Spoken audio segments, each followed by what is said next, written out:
One persistent narrative in cryptocurrency over recent months has been the supercycle thesis. This concept has been promoted extensively by influential figures like CZ, who stated that crypto could enter a supercycle by 2026, propelled by US political developments, Federal Reserve easing policies, and accelerating institutional adoption. That statement was published back in December, and obviously since December, price action across the broader market has actually trended lower. Now, if you're examining specific assets, Bitcoin has remained slightly elevated and primarily ranging around similar levels. But the more significant question I continually encounter, and I know many of you are contemplating this as well, is if all of this positive news is materializing, why does price action remain weak? I've consistently stated this, and I'll continue emphasizing it. Price action right now is not driven by adoption metrics, partnership announcements, or technological utility. We remain correlated to Bitcoin's movements. We're still operating in a hype and speculation-driven market structure. We haven't yet transitioned into a utility-driven market where the underlying technology itself leads price discovery. That transformation comes later, and when it arrives, it accelerates rapidly. This traces all the way back to 2024 when people were questioning why Hedera was pumping, why XRP was pumping. All of that favorable news represented accumulation occurring behind the scenes. Even when price action appears negative on the surface, fundamentals continue stacking underneath. That dynamic hasn't changed. Before we proceed deeper into this analysis, quick pause. Because if you're attempting to position yourself ahead of these massive institutional shifts, instead of reacting after they become obvious, this is precisely why I constructed the 100x Club membership. Inside, you receive exclusive weekly stock alerts for high potential opportunities, the Millionaire Blueprint, and comprehensive step-by-step strategies focused on identifying 100x ideas and systematically growing genuine wealth as these macro trends materialize. If you want to stop guessing and start executing with conviction, everything is laid out for you, and it's in the pinned comment. Monica Long's critical update: the institutional era begins. Now, bringing this back to cryptocurrency and institutional participation, this is why a recent update from Monica Long, president of Ripple, genuinely matters. By now, you've probably already encountered what she articulated, but I want to provide my perspective on why this is significant. I genuinely believe 2026 represents the institutional era of cryptocurrency. Between regulatory clarity finally materializing, legislation becoming a legitimate priority, and tokenization accelerating at an unprecedented pace, the foundational groundwork is being constructed right now. Stablecoins are already transferring insane quantities of value every single month, and that trajectory is not decelerating. Simultaneously, traditional finance players are openly communicating that institutional adoption commences this year. For example, Caroline Pham doubled down on this narrative on January 20th after quoting a statement from the NYSE, which is actively constructing a tokenization platform for on-chain settlement of tokenized securities. That is not a minor announcement. She explicitly stated it. 2026 is the year of institutional adoption. And this is why I believe 2026 will be substantially bigger than most market participants anticipate. Because while price continues to chop sideways and frustrate retail investors, the fundamentals are screaming acceleration. Adoption is increasing, on-chain value is expanding, and nearly every major traditional finance institution is preparing infrastructure to move on-chain. That brings us back to Ripple specifically. Monica Long articulated it perfectly when she said the industry is entering its production era, and that in 2026 we'll witness the true institutionalization of cryptocurrency. Trusted infrastructure and genuine utility will push banks, corporations, and service providers from pilot programs to full-scale deployment across stablecoins, tokenized assets, crypto custody solutions, and broader institutional investment vehicles. This represents the inflection point we've been anticipating for years, the numbers that prove institutional movement. The statistics are absolutely insane when you genuinely stop and contemplate that scale. And more importantly, consider the institutional names that could soon have direct exposure to cryptocurrency assets. Institutional access is also expanding rapidly through capital markets infrastructure. Crypto ETFs are accelerating institutional exposure, yet they still represent only a small fraction of the broader financial market, which tells us one thing very clearly: there is massive room for exponential growth. As adoption continues to scale, collateral mobility is expected to become one of the dominant use cases, with an estimated 5 to 10% of capital market settlement volume migrating on-chain. That represents an enormous amount of capital. This isn't small retail capital we're discussing. We're talking about trillions in settlement value, gradually shifting onto blockchain rails. At the same time, crypto merger and acquisition activity is reflecting a maturing market ecosystem. In 2025 alone, we witnessed $86 billion in deal volume, driven largely by institutional participants. Custody infrastructure is now emerging as the next major consolidation driver, with custody becoming a true commodity and pushing vertical integration and multi-custodian strategies across the entire industry. One of the most important takeaways here is this: 50% of the world's top 50 banking institutions are expected to formalize new custody relationships in 2026. Now, is that a subtle indication that Ripple Custody could be participating in those conversations with major banks? I think it absolutely could be. We already know Ripple collaborates closely with large financial institutions, and Ripple Custody is already a core pillar of their ecosystem infrastructure. If half of the world's top banks are formalizing custody relationships this year, it's very reasonable to believe Ripple could be integrated into a meaningful portion of those partnerships. The four pillars of institutional integration. With that context in mind, let's break down the full scope of Monica Long's predictions. She outlines four key areas of strategic focus: stablecoins, on-chain assets, crypto custody, and automation through AI integration. Each of these plays a critical role in driving deeper integration of blockchain technology and digital assets into the global financial system. This is essentially the Internet of Value becoming operational reality, the foundation of a new financial system being constructed in real time. So many people completely overlook how massive of an opportunity it is to be positioned in cryptocurrency during this developmental phase. I understand the frustration. Price action has been challenging. It hasn't been enjoyable. But price action does not define what's actually transpiring behind the scenes. When you step back and examine what's unfolding across the financial system, it becomes extraordinarily clear that cryptocurrency is going to play a central role in what comes next. And more specifically, utility-based projects like XRP, XLM, HBR, XDC, QNT, and others are positioned to become core infrastructure. These are not meme-driven assets. These are financial plumbing. These are settlement rails. And if they are going to sit at the heart of the next financial system, they simply cannot remain cheap indefinitely. That's why I'm personally very confident holding these assets regardless of short-term market dynamics and volatility. We know a new financial system is rising, and that's precisely why focusing on fundamentals right now is so critical. Stablecoins, the foundational settlement layer. Now, let's zoom in on stablecoins because this represents one of the biggest pieces of the institutional puzzle. Stablecoins are becoming the default mechanism for global settlement infrastructure. Every major player, Visa, Stripe, MasterCard, is already actively integrating stablecoins into their existing systems. Within the next 5 years, stablecoins won't just be an alternative payment rail. They'll be the foundational layer of global payments architecture.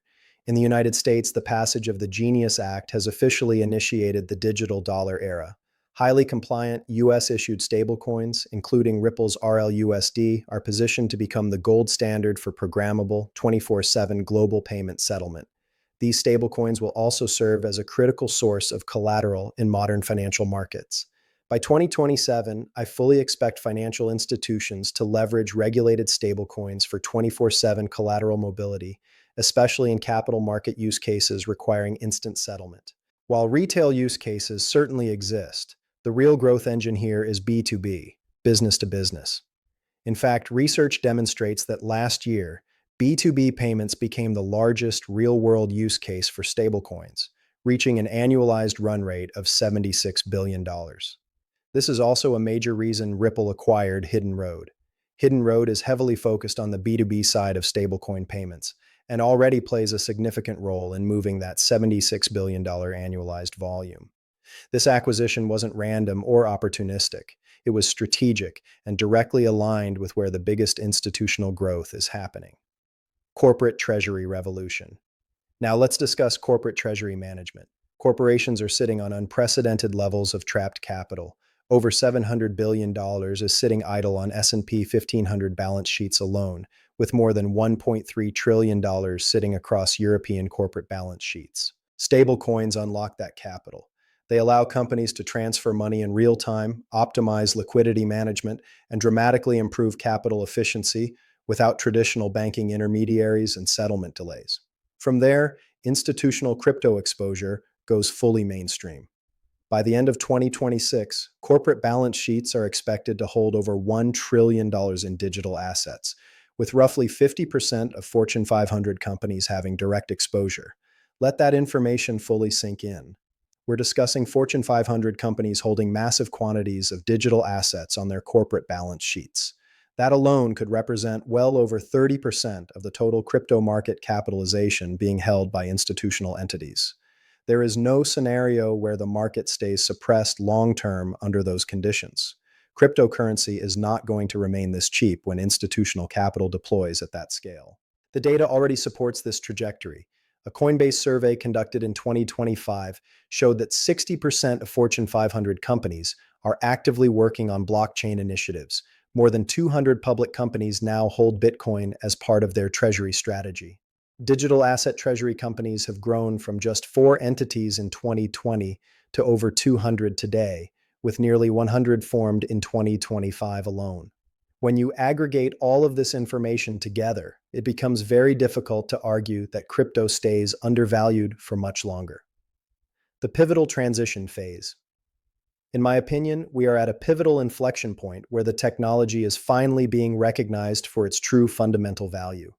Adoption is accelerating across institutional sectors. Infrastructure is being constructed at unprecedented scale.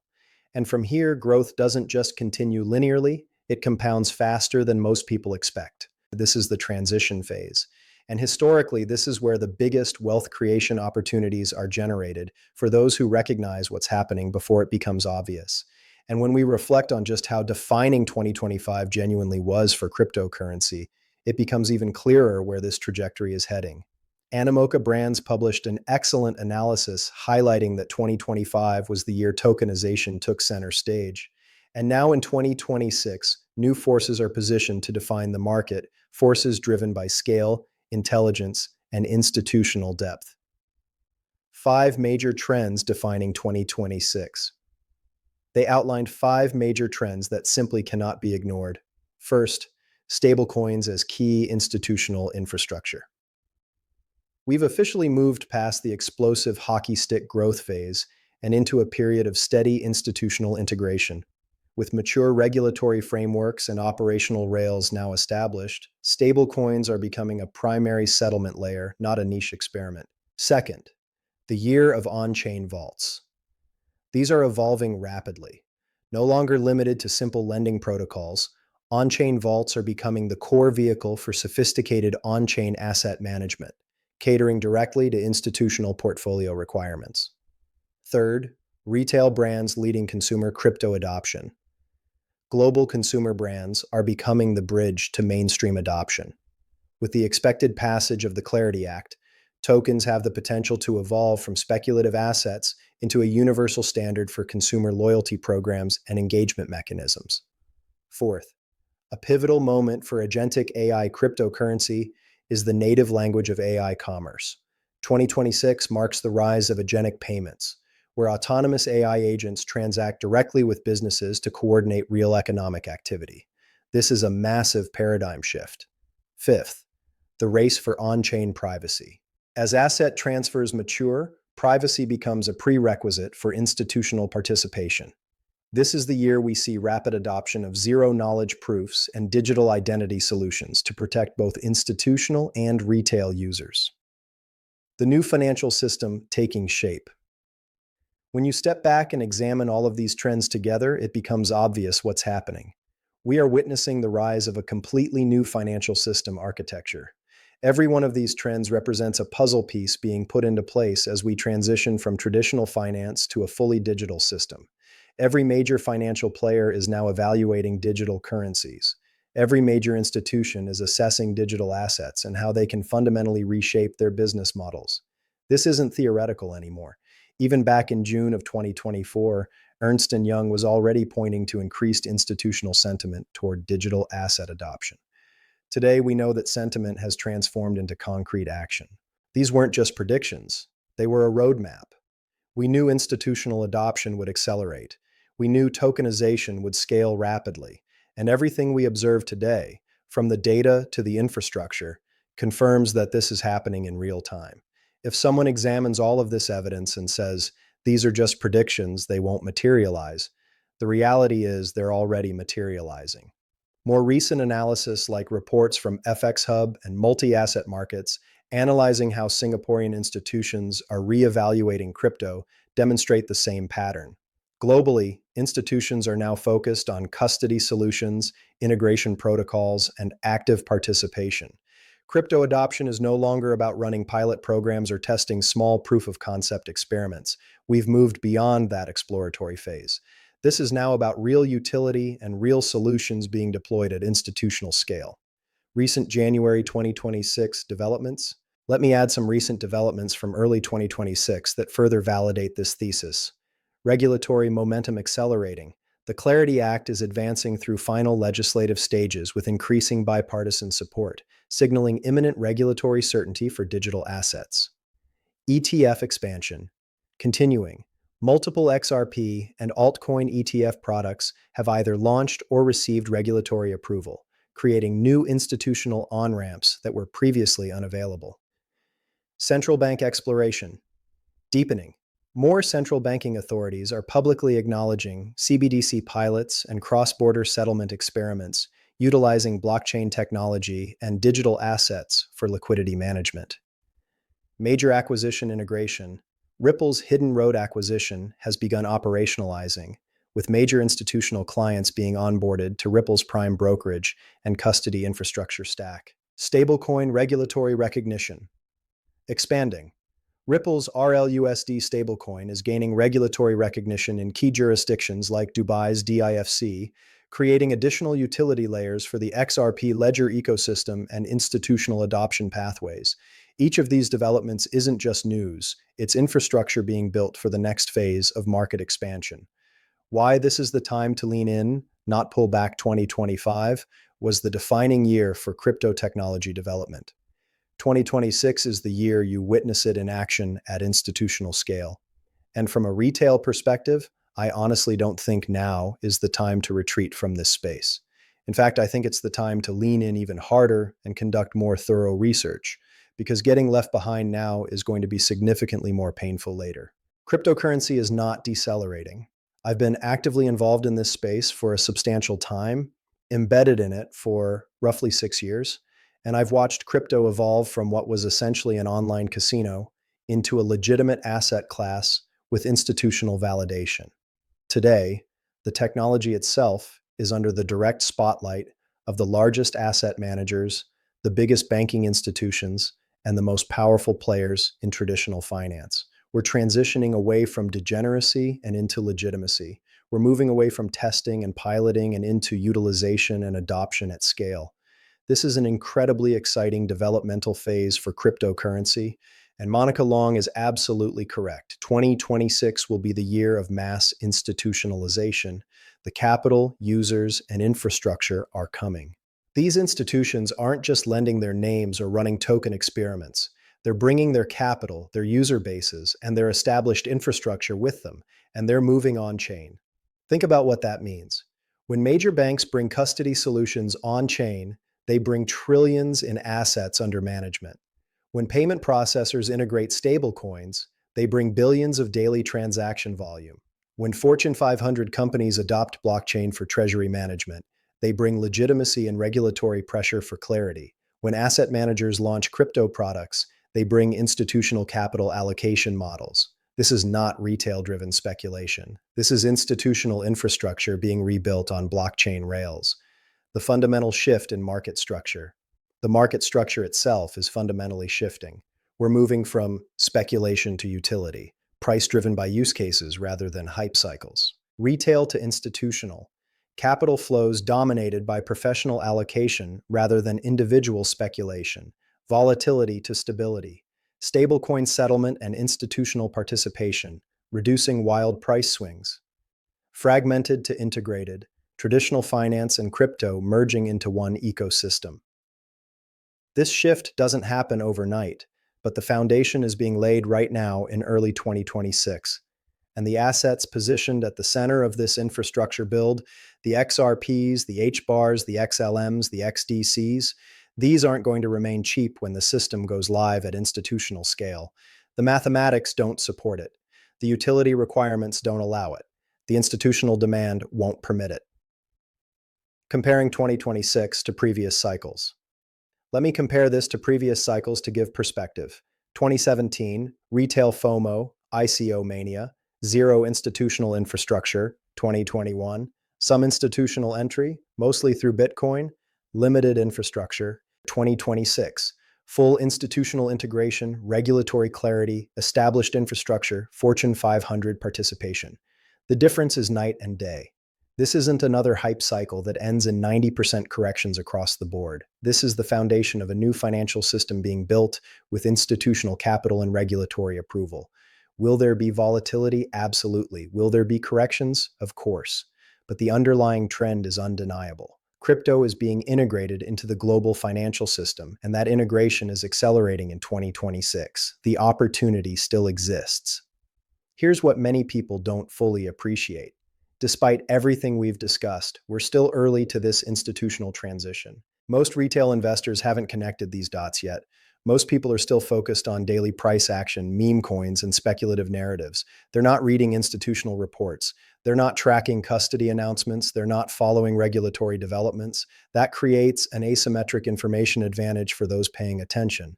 When institutional adoption becomes obvious to everyone, when Fortune 500 balance sheets are full of crypto, when every bank offers custody, when stablecoins process more volume than card networks, it will be too late to position at current prices. The opportunity exists now during the build phase when fundamentals are stacking, but price hasn't yet reflected that reality. Final perspective for 2026. So, with that being said, I hope you found genuine value in this analysis. If you did, make sure to leave a like, subscribe, and turn notifications on so you don't miss what's coming next in this rapidly evolving space. And if you want to position yourself ahead of these institutional shifts with exclusive insights and strategies that go beyond surface level analysis, check out the 100X Club. It's in the pinned comment. This is a significant moment for cryptocurrency. The transition from speculation to utility, from retail to institutional, from pilot programs to production deployment, it's all happening right now. Monica Long is absolutely right. 2026 will be remembered as the year of mass institutionalization. The infrastructure is being built, the capital is being deployed, the regulations are being finalized. The only question is whether you recognize what's happening before it becomes obvious to everyone else. Thanks for watching, and I'll see you in the next analysis.